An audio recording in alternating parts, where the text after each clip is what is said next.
Assalamualaikum warahmatullahi wabarakatuh. Saya Akbar Rizky Ilahi, BP 2012120075, Prodi S1 Manajemen, akan menjawab beberapa soal atau pertanyaan dari mata kuliah Manajemen Keuangan 1. 1.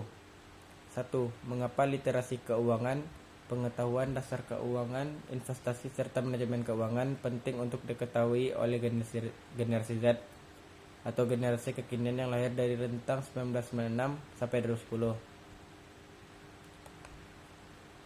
Karena kesiapsiagaan mahasiswa generasi Z terhadap keuangan menjadi hal yang penting yang harus diperhatikan agar dapat bersaing dan bertahan hidup pada masa bonus demografi dan berpartisipasi membantu Indonesia dalam mencapai tujuan pembangunan berkelanjutan berupa tidak adanya kemiskinan di tahun 2030 atau di tahun yang akan mendatang. 2. 3 keputusan utama dalam manajemen keuangan, investasi, pendanaan, dan manajemen alokasi aset, termasuk di dalamnya pembagian dividen, merupakan inti dari manajemen keuangan. Jelaskan bagaimana prakteknya ketiganya dalam contoh sederhana. Manajemen keuangan adalah bagian penting dalam perusahaan. Bisa dibilang ruang lingkup manajemen keuangan yang berhubungan dengan pencarian dan pengelolaan dan perusahaan atau organisasi. Pada dasarnya, manajemen keuangan adalah suatu kegiatan yang di dalamnya melibatkan suatu perencanaan, penganggaran dana, pemeriksaan, pengelolaan, pengendalian, pencarian, dan penyimpanan dana yang dimiliki oleh suatu organisasi atau suatu perusahaan. Dalam suatu perusahaan, adanya manajemen keuangan sangatlah penting.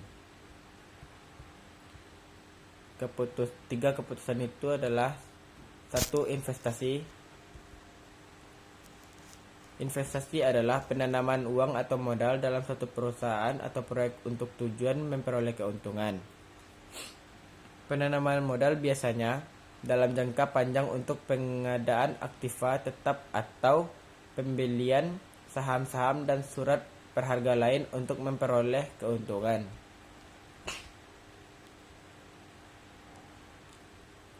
Apa saja contoh dari investasi? Contoh dari investasi adalah deposito, emas, properti, saham, reksadana atau peer-to-peer lending. 2. Pendanaan. Pendanaan adalah cara memperoleh dana yang diperlukan baik sebagai modal utama maupun dana tambahan untuk pengerjaan proyek, program, atau portofolio yang dialokasikan demi berjalannya sebuah perusahaan, organisasi, atau proyek.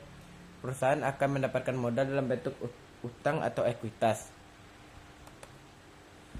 Contoh pendanaan adalah pendanaan jangka pendek. Biasanya perusahaan harus melunasi kembali dalam waktu 1 tahun atau kurang. Contohnya adalah anjak piutang, pinjaman bank, dan commercial papers. Pendanaan menengah jangka panjang. Contoh pendanaan jangka panjang menengah. Contoh pendanaan jangka menengah panjang adalah medium term notes, obligasi, korporasi, dan saham. 3. Alokasi aset adalah teknik investasi portofolio yang bertujuan untuk menyeimbangkan risiko dan menciptakan diversifikasi dengan membagi aset di antara kategori utama seperti uang tunai, obligasi, saham, real estate, dan turunannya.